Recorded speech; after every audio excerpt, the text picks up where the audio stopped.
1 Samuel chapitre 19.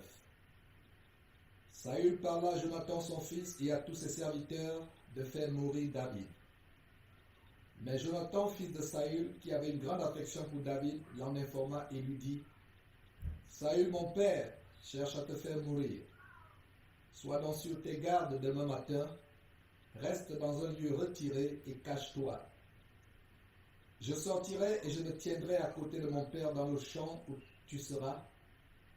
Je parlerai de toi, mon père. Je verrai ce qu'il dira et je te le rapporterai. Jonathan parla favorablement de David à Saül, son père. Que le roi, dit-il, ne commette pas un péché à l'égard de son serviteur David, car il n'en a point commis envers toi. Au contraire, il a agi pour ton bien. Il a exposé sa vie, il a tué le Philistin, et l'Éternel a opéré une grande délivrance pour tout Israël. Tu l'as vu, et tu t'en es réjoui. Pourquoi pécherais-tu contre le sang innocent, et ferais-tu sans raison mourir David? Saül écouta la voix de Jonathan, et il jura, disant: L'Éternel est vivant, David ne mourra pas. Jonathan appela David et lui rapporta toutes ces paroles. Puis il l'amena auprès de Saül, en présence de qui David fut comme auparavant. La guerre continuait. David marcha contre les Philistins et se battit avec eux.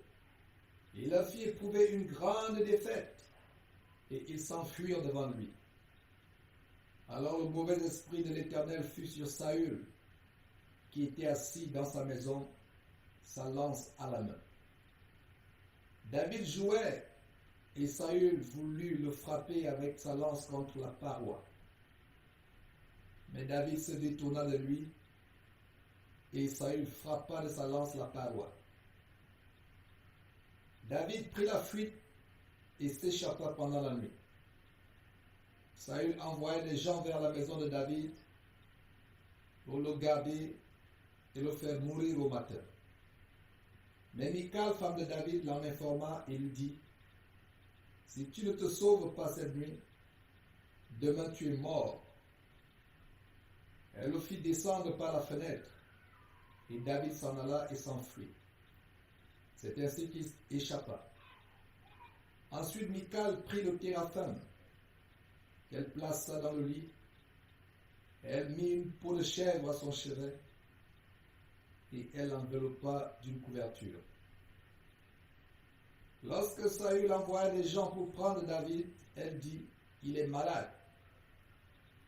Saül les renvoya pour qu'ils le vissent.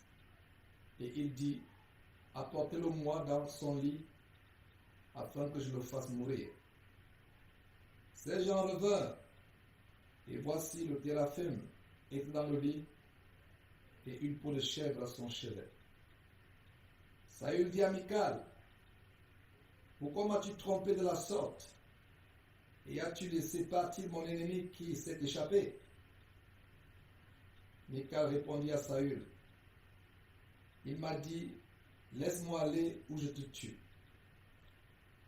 C'est ainsi que David prit la fuite et qu'il échappa. Et il se rendit auprès de Samuel à Rama et lui raconta ce que Saül lui avait fait. Puis il alla avec Samuel demeurer à Najoth. On le rapporta à Saül en disant: Voici, David est à Najoth, près de Rama. Saül envoya des gens pour prendre David. Ils virent une assemblée de prophètes qui prophétisaient, ayant Samuel à leur tête. L'Esprit de Dieu saisit les envoyés de Saül, et ils se mirent aussi à prophétiser eux-mêmes. On en fit rapport à Saül, qui envoya d'autres gens, et eux aussi prophétisèrent. Il en envoya encore pour la troisième fois, et ils prophétisèrent également. Alors Saül alla lui-même à Rama. Arrivé à la grande citerne qui est à Sékou, il demanda: Où sont Samuel et David? On lui répondit: Ils sont à Najoth, près de Rama. Et il se dirigea vers Najot, près de Rama. L'Esprit de Dieu fut aussi sur lui. Et Saül continua son chemin en prophétisant jusqu'à son arrivée à Najot, près de Rama. Il ôta ses vêtements et il prophétisa aussi devant Samuel. Et il se jeta nu par terre tout ce jour-là et toute la nuit. C'est pourquoi l'on dit, Saül est-il aussi parmi les prophètes?